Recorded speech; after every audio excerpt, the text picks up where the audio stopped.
2024년 4월 29일 하나님께서 우리에게 허락하신 말씀은 구약성경 열왕기상 11장 14절로 25절의 말씀입니다. 여호와께서 에돔 사람 하닷을 일으켜 솔로몬의 대적이 되게 하시니 그는 왕의 자손으로서 에돔에 거하였더라. 전에 다윗이 에돔에 있을 때에 군대 지휘관 요압이 가서 죽임을 당한 자들을 장사하고 에돔의 남자들을 다 쳐서 죽였는데 요압은 에돔의 남자를 다 없애기까지 이스라엘 무리와 함께 6달 동안 그곳에 머물렀더라. 그때의 하닷은 작은 아이라 그의 아버지 신하 중 에돔 사람 몇몇과 함께 도망하여 애굽으로 가려 하여 미디안을 떠나 바란에 이르고 거기서 사람을 데리고 애굽으로 가서 애굽 왕 바로에게 나아가매 바로가 그에게 집과 먹을 양식을 주며 또 토지를 주었더라. 하닷이 바로의 눈앞에 크게 은총을 얻었으므로 바로가 자기의 처제 곧 왕비 다브네스의 아우를 그의 아내로 삼음에 다브네스의 아우가 그로 말미암아 아들 그누밧을 낳았더니 다브네스가 그 아이를 바로의 궁중에서 젖을 떼게 하매 그누밧이 바로의 궁에서 바로의 아들 가운데 있었더라. 하닷이 애굽에 있어서 다윗이 그의 조상들과 함께 잔 것과 군대 지휘관 요압이 죽은 것을 듣고 바로에게 아뢰되 나를 보내어 내 고국으로 가게 하옵소서. 바로가 그에게 이르되 내가 나와 함께 있어 무슨 부족함이 있기에 내 고국으로 가기를 구하느냐 대답하되 없나이다. 그러나 아무쪼록 나를 보내옵소서 하였더라. 하나님이 또 엘리아다의 아들 르손을 일으켜 솔로몬의 대적자가 되게 하시니 그는 그의 주인 소바왕 하닷 에셀에게서 도망한 자라. 다윗이 소바 사람을 죽일 때에 르손이 사람들을 자기에게 모으고 그 무리의 괴수가 되어 다메섹으로 가서 살다가 거기서 왕이 되었더라. 솔로몬의 일평생에 하닷이 끼친 환난 외에 르손이 수리아 왕이 되어 이스라엘을 대적하고 미워하였더라. 오늘 우리에게 주신 말씀 열왕기상 11장 14절로 25절 말씀을 중심으로 주님이 보호를 거두시면 괴로운 삶이 시작됩니다 라는 제목으로 주신 은혜의 말씀을 함께 나누겠습니다. 어제 주일 말씀과 더불어 오늘 우리가 함께 읽은 말씀을 통해서 살펴보면 이제 터질 것이 터졌다라고 볼 수 있습니다. 언젠가는 터질 문제가 터진 것이죠. 바로 솔로몬을 향한 하나님의 징계가 시작된 겁니다. 솔로몬의 처음 통치는 어땠습니까? 통치 초기에는 5장 4절의 말씀에 이렇게 기록하지요. 이제 내 하나님 여호와께서 내게 사방에 태평을 주심에 원수도 없고 재앙도 없도다 라고 했습니다. 그의 통치 초기에 하나님의 말씀을 따라 살아갈 때는 하나님께서 그에게 태평을 주셨다, 평안을 주셨다라고 말씀하지요. 당연한 결과였습니다. 그런데 오늘 읽은 성경과 앞선 1절의 말씀을 보면 이렇게 기록합니다. 솔로몬 왕이 바로의 딸 외에 이방의 많은 여인을 사랑하였으니 곧 모압과 암몬과 에돔과 시돈과 헷 여인이라. 솔로몬은 이미 그의 마음이 여호와에게서 떠나 있었습니다. 신명기 17장 14절로 20절 말씀을 보면 이스라엘 왕들을 향한 하나님의 규례가 있습니다. 많은 아내들을 두지 말고 왕을 위하여 많은 병거를 두지 말고 자신을 위하여 은금을 많이 쌓지 말라 말씀하셨습니다. 그런데 솔로몬은 하나님께서 하지 말라고 하신 모든 것을 다 하고 있었습니다. 그런 솔로몬에게 하나님께서는 징벌을 내리십니다. 이제 주신 말씀을 통하여 우리 하나님께서, 우리 주님께서 보호를 거두어 가시면 어떤 괴로운 삶이 시작되는지 함께 살펴보도록 하겠습니다. 첫째는 하나님과의 소통이 단절됩니다. 우리는 하나님께 기도합니다. 하나님의 도우심을 바라고 기도합니다. 솔로몬도 그랬죠. 1000번제를 드릴 때 하나님께서 꿈에 나타나셔서 그와 소통하셨습니다. 그런데 지금 상황은 어떻습니까? 9절 말씀을 보니 솔로몬이 마음을 돌려 이스라엘의 하나님 여호와를 떠남으로 여호와께서 그에게 진노하시니라. 여호와께서 일찍이 2번이나 그에게 나타나시고, 하나님께서 한 번도 아니라 2번씩이나 나타나셨습니다. 그러나 솔로몬은 돌이키지 않았습니다. 조금 더 정확하게 말하면 하나님의 말씀에 전혀 반응하지 않았다는 거죠. 영적으로 무뎌질 대로 무뎌진 솔로몬의 모습이었습니다. 영적으로 무뎌진 그에게 하나님은 징벌을 가하시죠. 14절과 23절의 말씀을 보면 여호와께서, 하나님이, 또 하나님께서 라는 표현이 있습니다. 하나님께서 솔로몬을 향한 보호의 손길을 거두시고 징벌을 직접 내리신다라는 뜻이죠. 시편 127편에서 솔로몬은 고백했습니다. 여호와께서 집을 세우지 아니하시면 세우는 자의 수고가 헛되며 여호와께서 성을 지키지 아니하시면 파수꾼의 깨어있음이 헛되도다 라고 말씀합니다. 결국 하나님의 손을 떠나가면 아무것도 아니라는 거죠. 솔로몬이 그랬던 겁니다. 이제 모든 것을 다 잃게 되었습니다. 우리의 마음이 하나님으로부터 멀어지기 시작하면 하나님과의 소통이 단절됩니다. 하나님께 기도하면서 우리는 소망하죠. 하나님께서 우리의 기도와 간구에 응답해 주시기를 바랍니다. 그런데 응답은 고사하고 완전히 불통이 된다면 어떻겠습니까?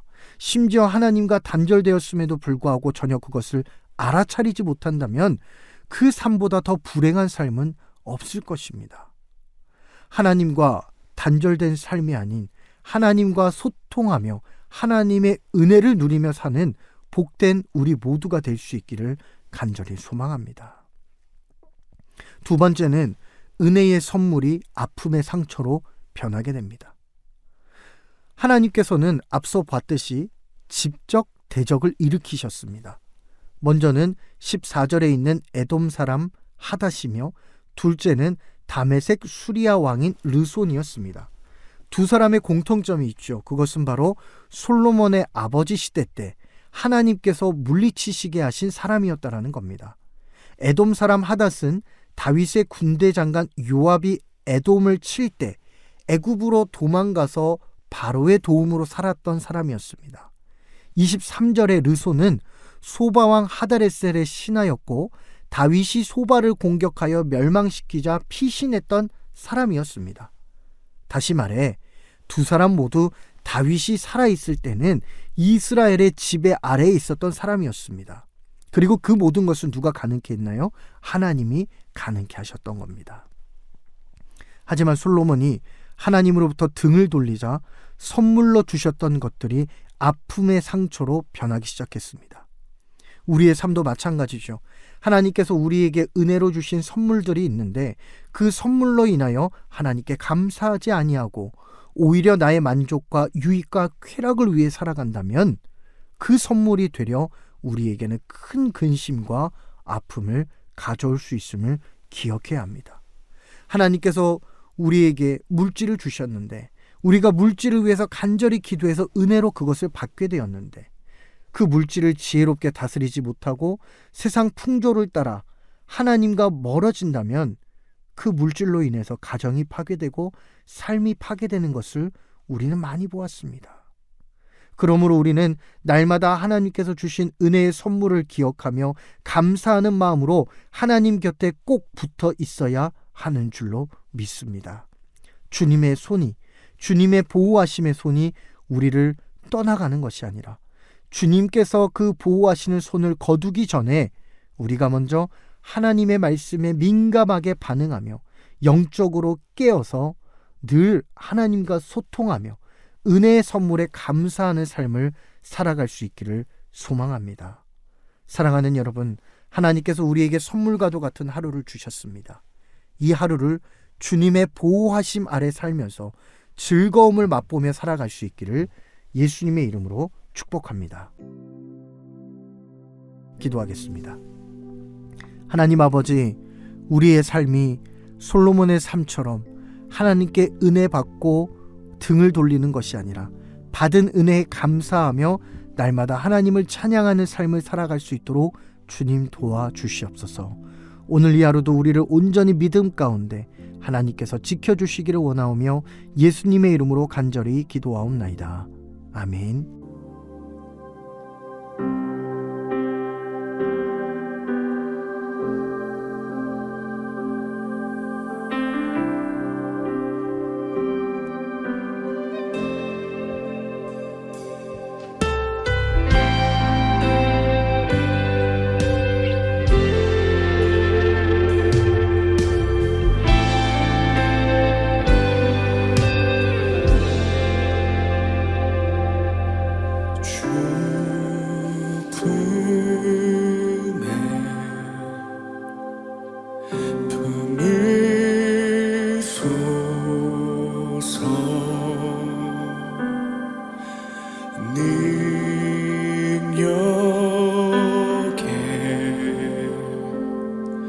발로 덮으소서.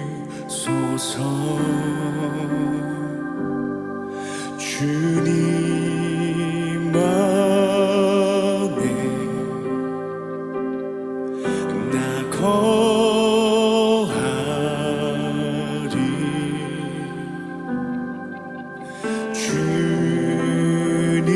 주님여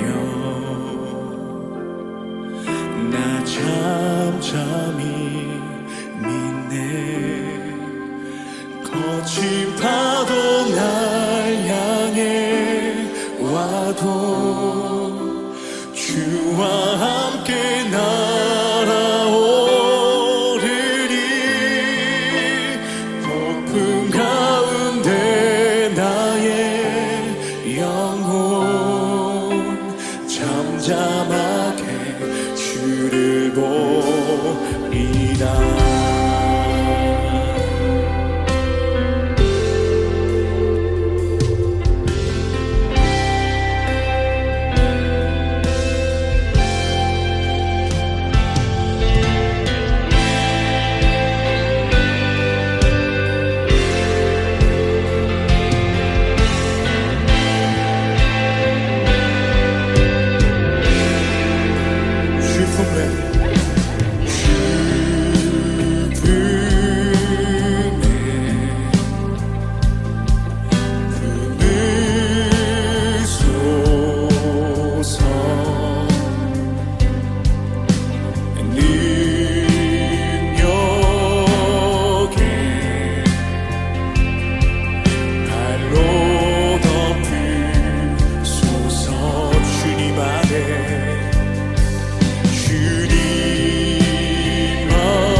파도 날 향해 와도 주와 함께 날아오르리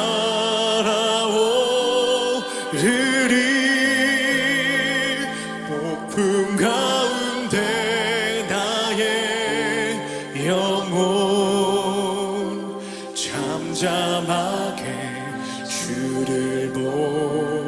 잠잠하게 주를 보리라 잠잠하게